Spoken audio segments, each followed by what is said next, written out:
میں آپ سے وعدہ کرتا ہوں میں آپ کے الگ ہونے کے باوجود آپ کو اسی پروٹوکول سے اپناؤں گا جس پروٹوکول سے میں پہلی بار آپ کے گھر آپ کا رشتہ لینے آیا تھا۔ سلطان کا میسج آیا تھا، انکل کا انتقال ہو گیا ہے۔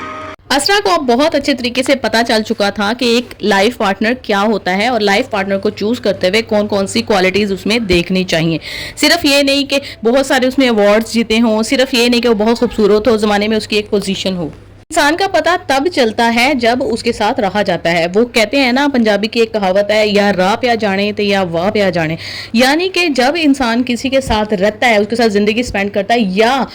راہ پہ کا مطلب ہے کہ اس کے ساتھ کوئی ٹریول کرتا ہے، سفر کر کے دیکھتا ہے، تب بھی اس کی خصلت، اس کی عادت، اس کی نیچر لوگوں کے سامنے کھلنا شروع ہو جاتی ہے۔ جس سالار کو اس نے چھوڑ دیا تھا کہ نہیں یہ تو پڑھا لکھا بھی نہیں ہے اور اس کو تو بڑے اچھے طریقے سے اردو بولنا نہیں آتی، شاعری میں انٹرسٹ نہیں ہے، لٹریچر میں انٹرسٹ نہیں ہے، وہ شخص زندگی میں کتنا اچھا ثابت ہوگا یہ اب اس کو سمجھ میں آ رہی ہے، کیونکہ وہ اس کی طلاق کے باوجود، ایک دفعہ شادی کے باوجود دوبارہ سے اس کو اسی طرح سے اپنانے کے لیے تیار ہے، بڑی ہی محبت سے، بڑے ہی چاؤ سے، بہت پیار سے، جس طرح سے وہ پہلے اس کا رشتہ لے کر آیا تھا۔ اور اس کو یہ بھی بہت اچھے طریقے سے پتا ہے کہ فیملی ویلیوز اور بیوی کی عزت کیسے کی جاتی ہے، کیونکہ اسرا نے اس کے ساتھ ٹائم سپینڈ کر کے دیکھ لیا ہے، آزما لیا ہے اس کو۔ دوسری طرف سلطان کی دی گئی ٹینشن کی وجہ سے اس کا باپ مر جاتا ہے، سلطان کو یہ بھی پتا چل جاتا ہے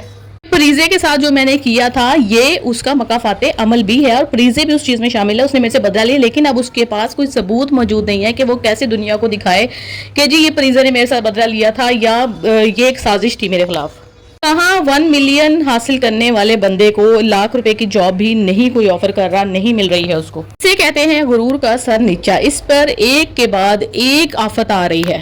سرور نے بھی صاف منع کر دیا اس کے والد کے جنازے پر جانے کے لیے، یہ کہہ کر کے بھئی ہمارا تو ان سے کوئی تعلق نہیں ہے، ہم کس وجہ سے جائیں گے اس کے جنازے پر۔ حالانکہ اندر اندر سے اسرا کو بہت زیادہ دکھ ہو رہا تھا، کیونکہ اس نے واقعی ہی سلطان سے محبت کی تھی، اس نے چاہا تھا اسے، لیکن اس کا اسے بہت بڑا خمیازہ بھگتنا پڑا۔ لیکن اسے یہ بہت اچھے طریقے سے سمجھ آ چکا ہے کہ ہر چمکنے والی چیز جو ہے نا وہ سونا نہیں ہوتی۔ اگر اس سچویشن میں اسرا کے گھر والے، اسرا کے والدین اتنے کوآپریٹو نہ ہوتے تو اس کی زندگی ٹوٹلی جہنم بن جاتی اور سلطان کو بھی پتہ چل جاتا کہ اس کی کوئی بیک نہیں ہے، تو وہ جو پھر اس کے ساتھ کرتا وہ دنیا دیکھتی، جیسے کہ پاکستانی لڑکیوں کے ساتھ موسٹلی ہوتا ہے کہ اتنے کوآپریٹو گھر والے نہیں ہوتے ہیں۔